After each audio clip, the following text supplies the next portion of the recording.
নোয়াখালীর নারী নির্যাতন মামলায় প্রধান আসামি বাদল ৭ দিনের রিমান্ডে। প্রতিবাদ বিক্ষোভে দোষীদের বিচার দাবি। প্রতিবাদ না করে ধৈর্য ধরতে বললেন ওবায়দুল কাদের। ধর্ষণ নির্যাতনের ঘটনার দ্রুত তদন্তের আশ্বাস। সময়মতো প্রণোদনা দেয়ায় অর্থনীতির চাকা সচল হয়েছে বললেন প্রধানমন্ত্রী। কৃষিকে গুরুত্ব দেওয়ার আহ্বান। মেডিকেলে ভর্তির প্রশ্ন ফাঁসের হোতা মেশিনম্যান মান্নান গ্রেফতার। কিছু ডাক্তার ও কোচিং সেন্টার জড়িত। করোনার দ্বিতীয় ঢেউ মোকাবেলায় প্রস্তুত সরকার বললেন স্বাস্থ্যমন্ত্রী। সামাজিক অনুষ্ঠান কমিয়ে আনার তাগিদ।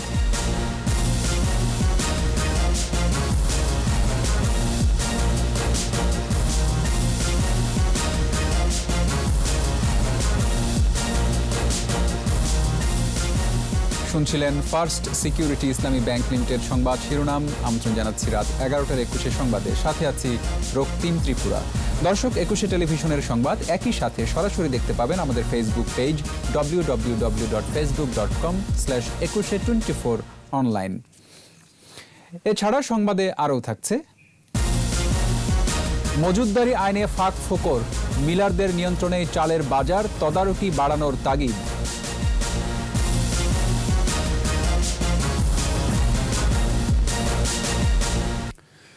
নোয়াখালীতে নারীকে বিবস্ত্র করে নির্যাতনের ঘটনায় প্রধান আসামি বাদলকে ৭ দিন রিমান্ড মঞ্জুর করেছেন আদালত।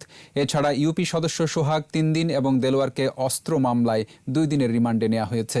মানবাধিকার কমিশনের পরিচালক ঘটনাস্থল পরিদর্শন করে ভুক্তভোগীর সাথে কথা বলেছেন। আর পলাতক আসামিদের গ্রেফতার করে বিচারের আশ্বাস দিয়েছেন চট্টগ্রাম রেঞ্জের ডিআইজি আনোয়ার হোসাইন। নোয়াখালী প্রতিনিধির সহায়তায় আরও জানাচ্ছেন সমর ইসলাম। বেগমগঞ্জে গৃহবধূ নির্যাতনের ঘটনায় গ্রেফতার প্রধান আসামি বাদল ও ইউপি সদস্য মোয়াজ্জেম হোসেন সোহাগকে চিফ জুডিশিয়াল ম্যাজিস্ট্রেট আদালতে হাজির করা হয়। মামলার তদন্ত কর্মকর্তা তাদের 7 দিন করে রিমান্ড আবেদন করেন।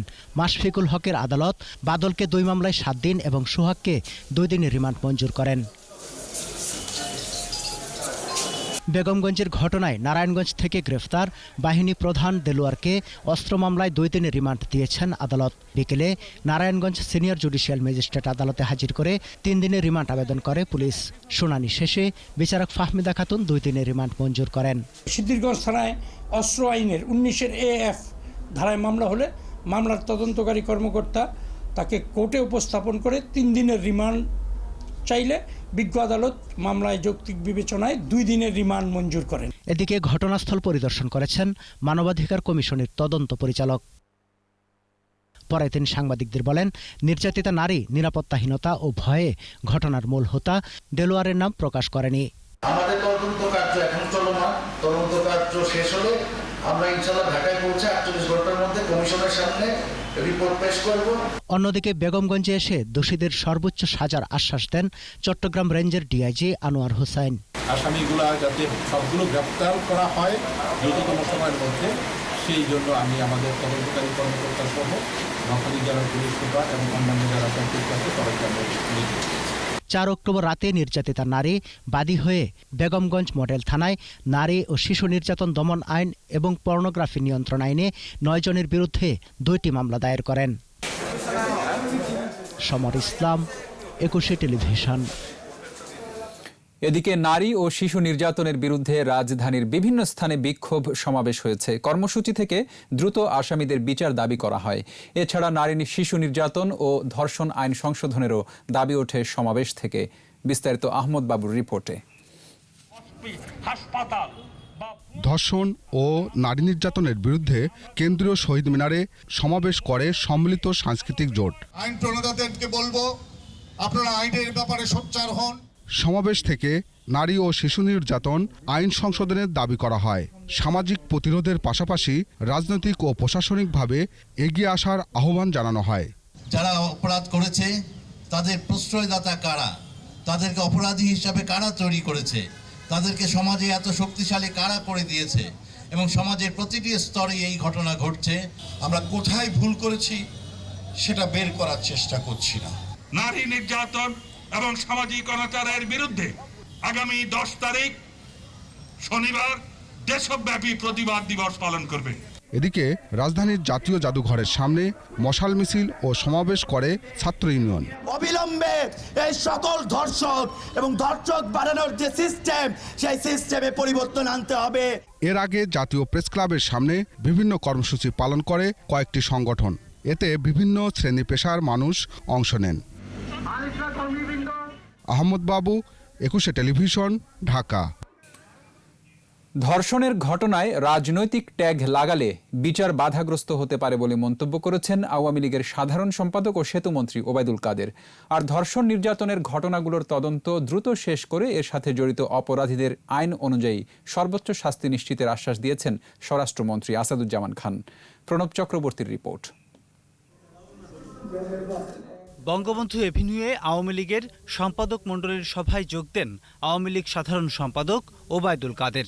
স্বাধীনতা বিরোধী, দুর্নীতিবাজ ও সন্ত্রাসীরা যাতে দলে ভিড়তে না পারে সে বিষয়ে সজাগ থাকার আহ্বান জানান তিনি বলেন, অপরাধী যেই হোক সে দুর্বৃত্ত। নোয়াখালীর ঘটনায় অপরাধী যে দলের বা যত বড় নেতাই হোক তাকে ছাড় দেয়া হবে না বলেও হুঁশিয়ারি দেন ওবায়দুল কাদের। রাস্তায় নেমে প্রতিবাদ না করে ধৈর্য ধরার আহ্বান জানান তিনি। ধর্ষণকে রাজনৈতিক ট্যাগ দিয়ে ভিন্ন খাতে প্রবাহিত করলে সুষ্ঠু বিচারের প্রক্রিয়া ব্যাহত হওয়ার আশঙ্কা থাকে। সব অপরাধী পরিচয় হলো তারা দুর্বৃত্ত। দুর্বৃত্তের কোনো দলীয় পরিচয় নেই। এদিকে সচিবালয়ে স্বরাষ্ট্রমন্ত্রী সাংবাদিকদের জানান, সিলেটের এমসি কলেজের ঘটনার নির্ভুল তদন্ত রিপোর্ট দেওয়ার কাজ চলছে। নিরাপত্তা বাহিনী সজাগ রয়েছে, অপরাধীদের শিগগিরই আইনের আওতায় আনা হবে। সব জায়গায় নিরাপত্তা বাহিনী যথাযথভাবে কাজ করছে এবং তাৎক্ষণিকভাবে ব্যবস্থা নিচ্ছে এবং যারা অন্যায় করছে তাদেরকে ধরে ফেলছে, শনাক্ত করছে। আমরা খুব শীঘ্রই এদেরকে আইনের মুখোমুখি করব যাতে সর্বোচ্চ শাস্তিটি পায়। আর নারী ও শিশু নির্যাতন বন্ধে দেশবাসীকে ঐক্যবদ্ধ হওয়ার আহ্বান জানিয়েছেন মহিলা ও শিশু বিষয়ক প্রতিমন্ত্রী ফজিলাতুন্নেসা ইন্দিরা। আমি আশা করি আসামিদেরকে উপযুক্ত শাস্তি দেওয়া হবে। কোনো ঘটনা ঘটলে সরকার তৎক্ষণাৎ ব্যবস্থা নিচ্ছে বলেও দাবি করেন মন্ত্রীরা। প্রণব চক্রবর্তী, 21 টেলিভিশন, ঢাকা।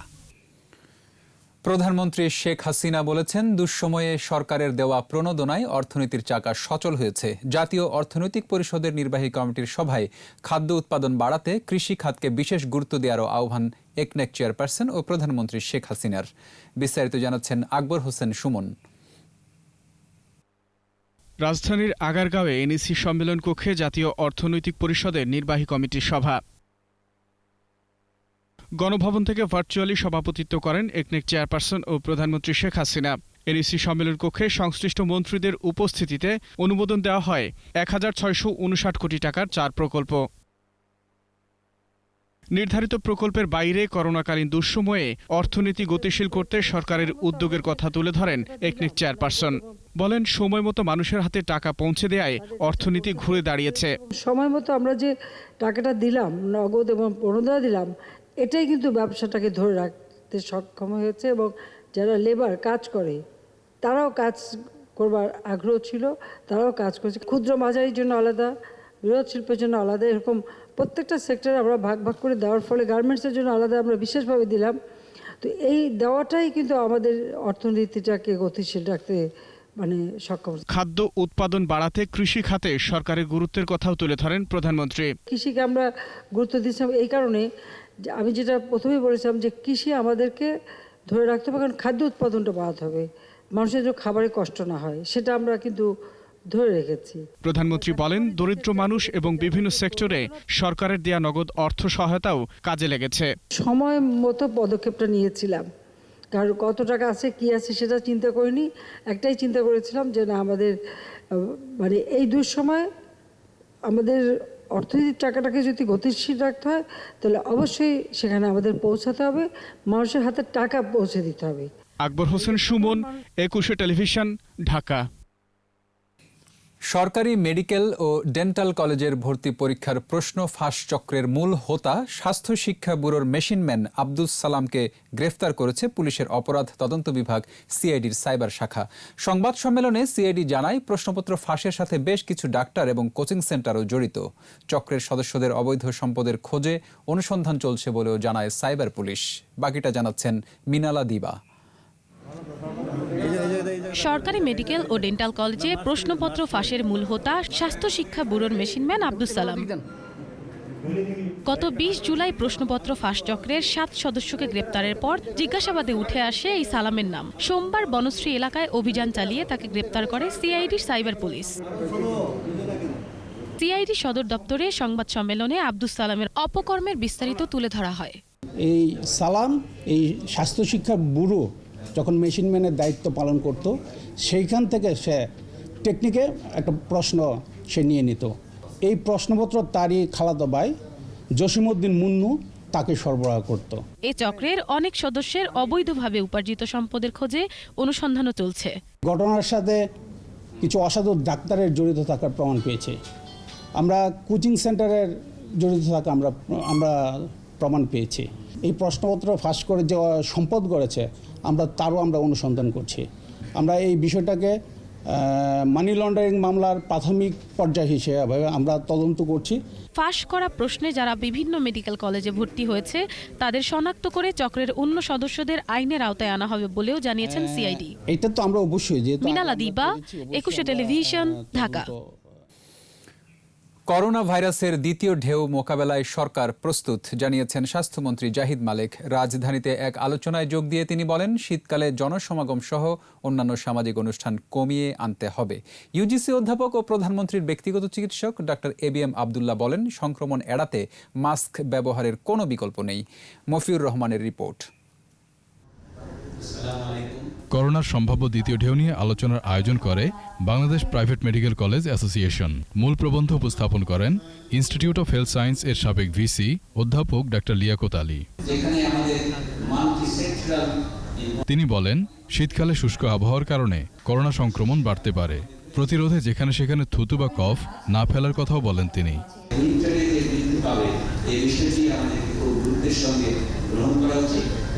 ইউজিসি অধ্যাপক এবিএম আবদুল্লাহ বলেন, শীতে করোনার প্রকোপ ঠেকাতে জনগণকেও সচেতন হতে হবে, মেনে চলতে হবে স্বাস্থ্যবিধি। প্রস্তুতি রাখতে এই জন্য যদি আসে যেন আমরা হ্যান্ডেল করতে পারি।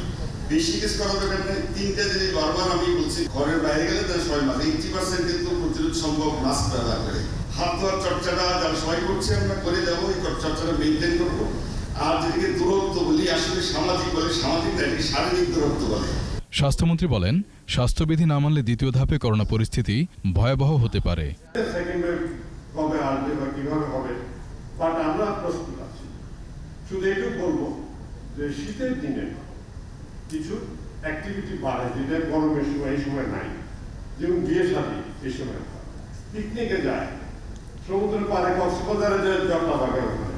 এ কারণে লোকের সমাগম হয়তো বেশি হতে পারে, যার ফলে সংক্রমণের হার বাড়তে পারে। স্বাস্থ্য অধিদপ্তর মহাপরিচালক ডাক্তার এবিএম খুরশিদ আলম জানান, ভ্যাকসিন সর্বোচ্চ 70% পর্যন্ত সুরক্ষা দেবে, বাকিটা ব্যক্তি সতর্কতার উপর। এই টিকাগুলো শতভাগ যে আপনাকে সুরক্ষা দেবে এটা নিশ্চিত না। মফিউর রহমান, 21 টেলিভিশন, ঢাকা। এদিকে 24 ঘন্টায় কোভিড-19 সারা দেশে মৃত্যু হয়েছে 30 জনের। এ নিয়ে এখন পর্যন্ত মৃতের সংখ্যা 5405। স্বাস্থ্য অধিদপ্তরের প্রেস বিজ্ঞপ্তিতে জানানো হয়, 213তম দিনে দেশে 109টি ল্যাবে 12,345টি নমুনা পরীক্ষায় শনাক্ত হয়েছে 1499 জন। শনাক্তের সংখ্যা বেড়ে 3,71,631। নতুন 1,651 জন সহ সুস্থ হয়েছে 2,84,833 জন। সুস্থতার হার 76.64% এবং মৃত্যু 1.45%। চাহিদার তুলনায় মজুদ বেশি, তারপরও ধাপে ধাপে বাড়ছে চালের দাম। মূল্যবৃদ্ধির পেছনে খুচরা ব্যবসায়ী থেকে মিলার পর্যন্ত সকলেই পরস্পরকে দায়ী করছেন। তবে অর্থনীতিবিদরা বলছেন, মজুতদারি আইনের ফাঁক ফোকরে মিলারদের নিয়ন্ত্রণে থাকে ধান চালের বাজার। তদারকিটা বাড়াতে হবে এখানেই। এদিকে বাজার নিয়ন্ত্রণে নানামুখী উদ্যোগের কথা জানালেন খাদ্যমন্ত্রী। তৌহিদুর রহমানের রিপোর্ট। এবছর বোরো মৌসুমে দেশে চালের উৎপাদন হয়েছে 2,02,60,000 মেট্রিক টন, গেলবারের চেয়ে 3.58% বেশি।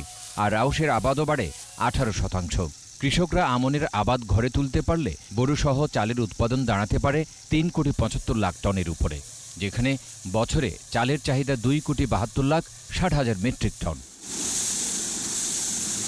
তবে চালের স্বয়ংসম্পূর্ণতার এমন পরিসংখ্যানের ইতিবাচক প্রভাব নেই বাজারে।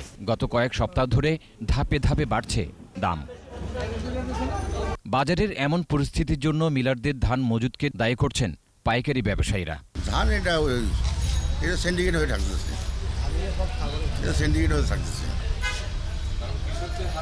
এটা কৃষকের হাতে তো থাকতেই পারে না। এত হাই পাওয়ারের মেলগুলা প্রতিটা মিলে মানে 5টা-7টা ডিস্ট্রিক্টের মাল একটা মিলে ভাঙে, এরকম শত শত মেল হয়েছে। তবে মিলাররা দুষছেন পাইকারি ও খুচরা ব্যবসায়ীদের অতি মুনাফার প্রবণতাকে।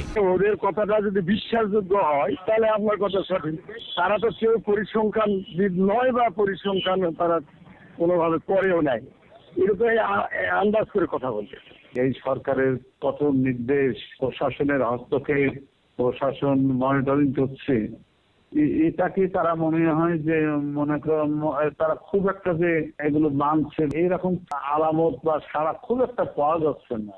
দেশে প্রায় 950টি অটো রাইস মিল রয়েছে, যেখানে মজুদ থাকে হাজার হাজার টন ধান। আর উৎপাদিত চালের 20% আসে শীর্ষ 50টি মিল থেকে। এখানে নিয়ন্ত্রণ প্রতিষ্ঠার পরামর্শ এই অর্থনীতিবিদের।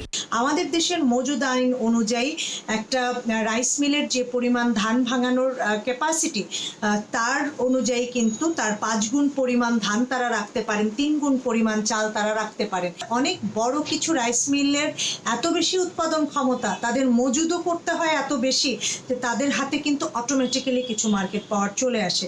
আমাদেরকে এখন এই জায়গাটাতে ভাবতে হবে। চালের বাজার নিয়ন্ত্রণে সরকার নানামুখী উদ্যোগ নিচ্ছে বলে জানালেন খাদ্যমন্ত্রী।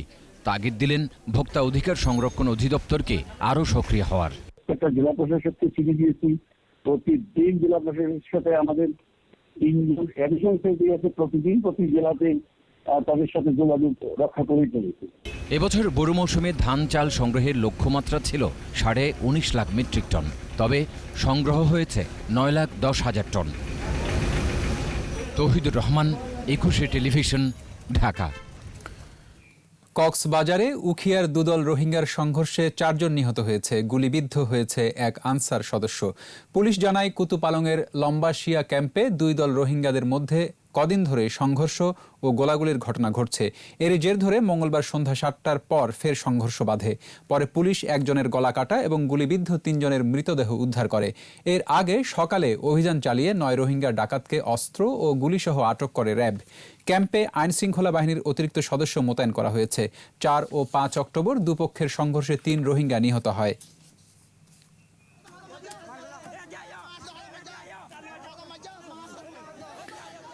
জরুরি ভিত্তিতে রোহিঙ্গা সংকট মোকাবেলায় মাল্টি সেক্টর প্রকল্প জাতীয় অর্থনৈতিক পরিষদের নির্বাহী কমিটি একনেকে অনুমোদন দিয়েছে। আগারগাঁওয়ে এনইসি সম্মেলন কক্ষে বৈঠকে স্থানীয় সরকার, পল্লী উন্নয়ন ও সমবায় মন্ত্রণালয়ের উত্থাপিত প্রকল্পটির অনুমোদন দেওয়া হয়। সভায় গণভবন থেকে ভিডিও কনফারেন্সে যুক্ত হন একনেক চেয়ারপারসন ও প্রধানমন্ত্রী শেখ হাসিনা। এনইসি সম্মেলন কক্ষ থেকে যুক্ত হন সংশ্লিষ্ট মন্ত্রীরা। এছাড়াও শিক্ষা মন্ত্রণালয়, পানি সম্পদ মন্ত্রণালয় ও শিল্প মন্ত্রণালয়ের 3টি উন্নয়ন প্রকল্পও অনুমোদনের জন্য উত্থাপন করা হয়।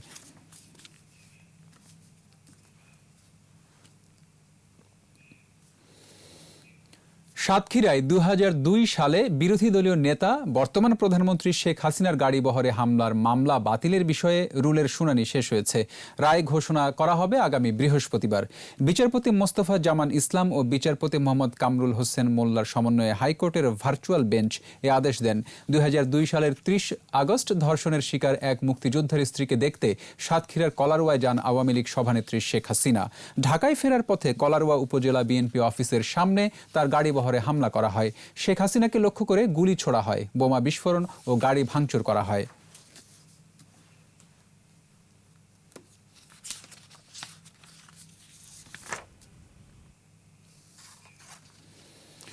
ভিসার মেয়াদ দেখে টিকিট দেয়ায় সমস্যা মিটলেও নতুন সংকটে পড়েছেন সৌদি প্রবাসীদের কেউ কেউ।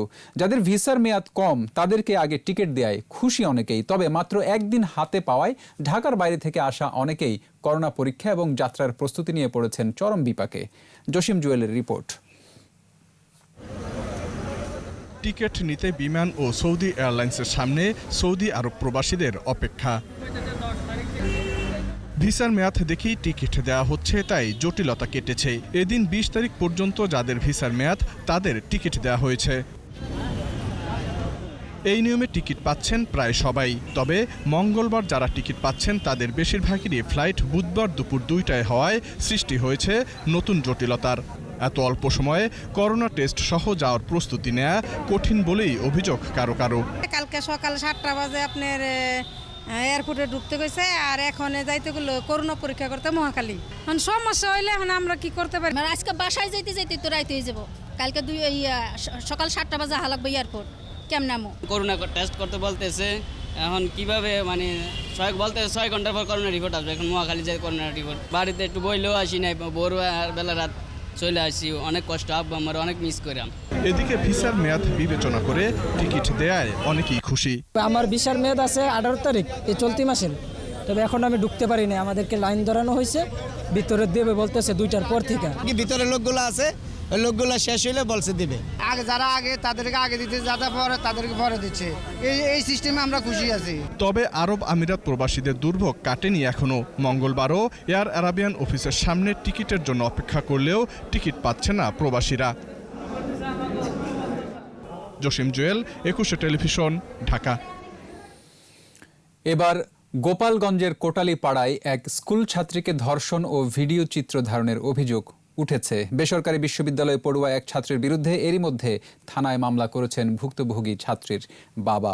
এদিকে কুষ্টিয়ায় ছাত্রীকে ধর্ষণের ঘটনায় গ্রেপ্তার করা হয়েছে মাদ্রাসা শিক্ষককে।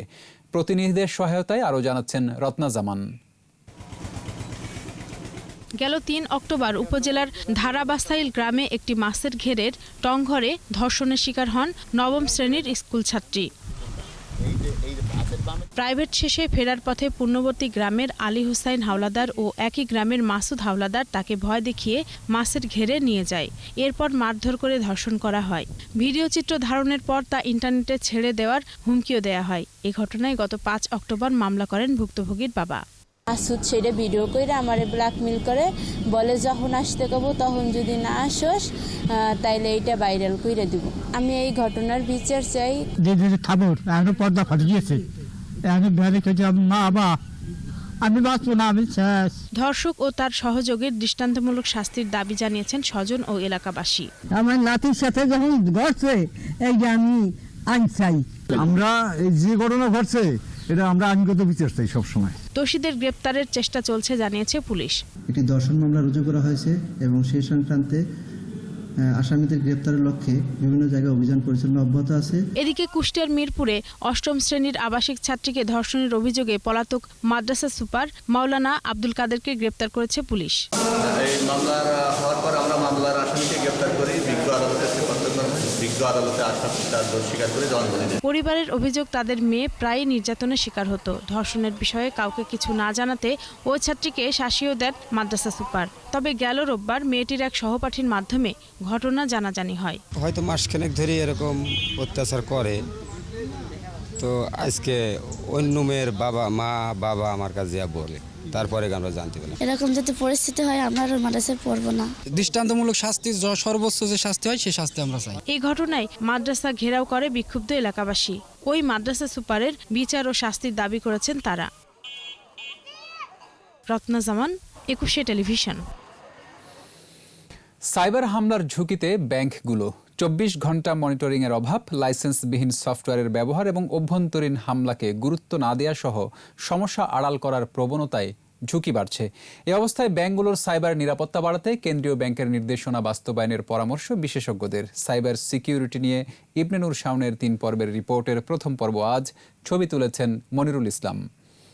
লং টার্ম স্ট্র্যাটেজিক্যাল প্ল্যান করে একটা র্যানসামওয়্যার বা ম্যালওয়্যার প্ল্যান করা হয়, সেটার একটা ডিটেলিং দেখা যাচ্ছে এবং এটা টাইম ফ্রেম সহ কোন সিস্টেম, কোন অ্যাপ্লিকেশন, কোন ডেস্কটপ, কোন মেশিন, কোন আইপি অ্যাড্রেস দিয়ে ইন্টারনাল এক্সটার্নাল কি সিস্টেম দিয়ে এই লকটা জেনারেট হয়েছে, এটা একটা র ডেটা।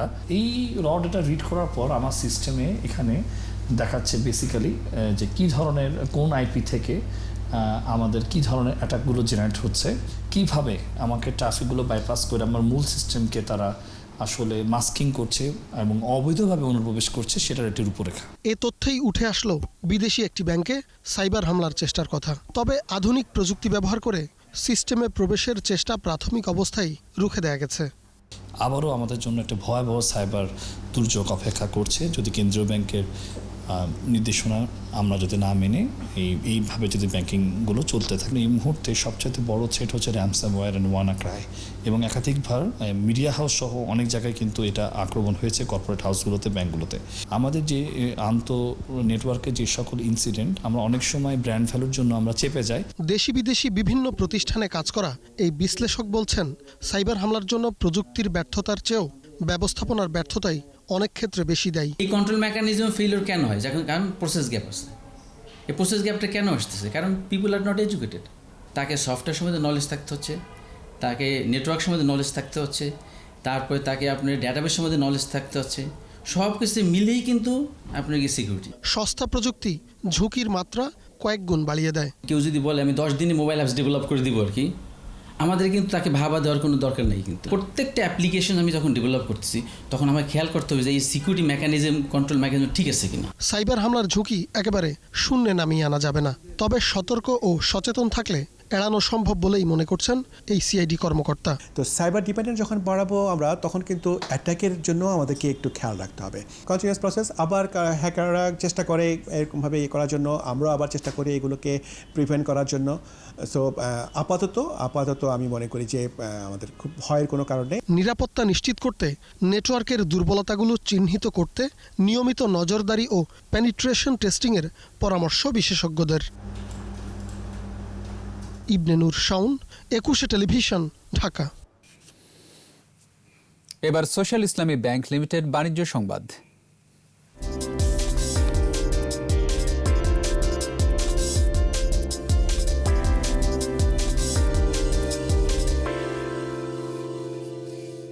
যশোর আবু সাইদ মার্কেটে চালু হলো ফার্স্ট সিকিউরিটি ইসলামী ব্যাংকের পুলের হাট উপশাখা। ব্যাংকের ব্যবস্থাপনা পরিচালক সৈয়দ ওয়াসেক মোহাম্মদ আলী ব্যাংকের প্রধান কার্যালয় থেকে ভিডিও কনফারেন্সের মাধ্যমে উপশাখাটি উদ্বোধন করেন। এ সময় অতিরিক্ত ব্যবস্থাপনা পরিচালক আব্দুল আজিজ ও মোহাম্মদ মোস্তফা খায়ের, উপব্যবস্থাপনা পরিচালক মোহাম্মদ জহুরুল হক সহ কর্মকর্তারা উপস্থিত ছিলেন। পরে দোয়া মাহফিল হয়।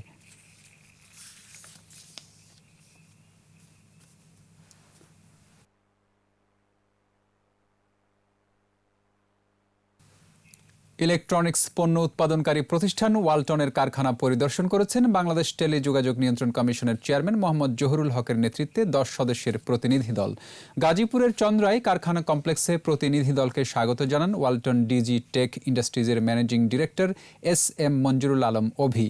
এ সময় deputy managing director Alamgir Alam Sarkar, executive director Humayun Kabir, Yusuf Ali এবং SM Rezwan Alam, senior deputy executive director Firoz Alam সহ অন্যান্যরা উপস্থিত ছিলেন। অতিথিরা একটি ভিডিও ডকুমেন্টারি উপভোগ করেন। পরে কারখানার বিভিন্ন বিভাগ ঘুরে দেখেন।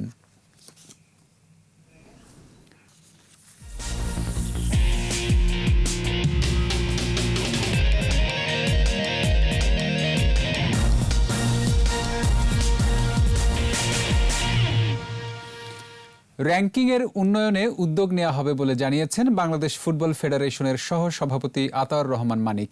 আরেক সহসভাপতি ইমরুল হাসান জানিয়েছেন, আবারও তৃণমূলে নিয়ে যাওয়া হবে ফুটবলকে। যে কোনো চ্যালেঞ্জ নিতে প্রস্তুত বলেও জানান তারা।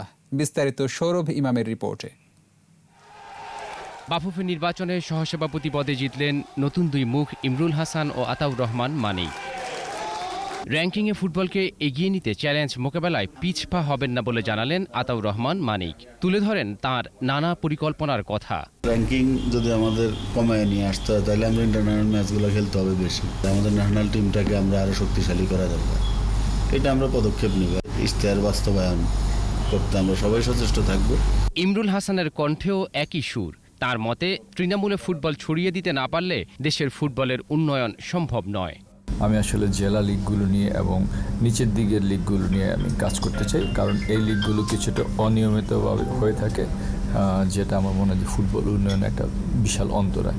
তবে আমি এই জায়গাটুকুতে কাজ করতে চাই। ফুটবলের উন্নয়নে ঐক্যবদ্ধ প্রচেষ্টা জরুরি বলে মত দেন তাঁরা। সৌরভ ইমাম, 21 টেলিভিশন, ঢাকা। নভেম্বরে 5 দলকে নিয়ে অনুষ্ঠিত হবে টি-20 লিগ। বিসিবি সভাপতি নাজমুল হাসান জানিয়েছেন এ তথ্য। তবে বিসিবি সভাপতি এখনও নিশ্চিত নন 5 দলের ওই টি-20 টুর্নামেন্ট কর্পোরেট লিগ নাকি বিসিবি লিগ। নিষেধাজ্ঞা কাটিয়ে এ প্রতিযোগিতায় সাকিব খেলবেন বলেও জানিয়েছেন বিসিবি প্রধান। এর মধ্যে কয়েকটি কর্পোরেট হাউসের সাথে কথা হচ্ছে বলে জানিয়েছেন তিনি। বিসিবি সভাপতি জানিয়েছেন 5 দলকে নিয়ে টুর্নামেন্ট শুরু হবে মধ্য নভেম্বরে। বিদেশি ক্রিকেটারও খেলতে পারে সেখানে। প্রতিটি দলে 15 জন করে 75 জন খেলোয়াড়কে খেলার সুযোগ করে দিতে পারি। বিদেশি নেব কি নেব না পরে বসে ঠিক করব। আর এরই সাথে শেষ করছি রাত 11টার 21 সংবাদ। যাবার আগে ফার্স্ট সিকিউরিটি ইসলামী ব্যাংক লিমিটেড সংবাদ শিরোনামগুলো আরও একবার। নোয়াখালীর নারী নির্যাতন মামলায় প্রধান আসামি বাদল 7 দিনের রিমান্ডে। প্রতিবাদ বিক্ষোভে দোষীদের বিচার দাবি। প্রতিবাদ না করে ধৈর্য ধরতে বললেন ওবায়দুল কাদের। ধর্ষণ নির্যাতনের ঘটনার দ্রুত তদন্তের আশ্বাস। সময়মতো প্রণোদনা দেয়ায় অর্থনীতির চাকা সচল হয়েছে বললেন প্রধানমন্ত্রী। কৃষিকে গুরুত্ব দেওয়ার আহ্বান। মেডিকেলে ভর্তির প্রশ্ন ফাঁসের হোতা মেশিনম্যান মান্নান গ্রেফতার। কিছু ডাক্তার ও কোচিং সেন্টারও জড়িত। করোনার দ্বিতীয় ঢেউ মোকাবেলায় প্রস্তুত সরকার বললেন স্বাস্থ্যমন্ত্রী। সামাজিক অনুষ্ঠান কমিয়ে আনার তাগিদ।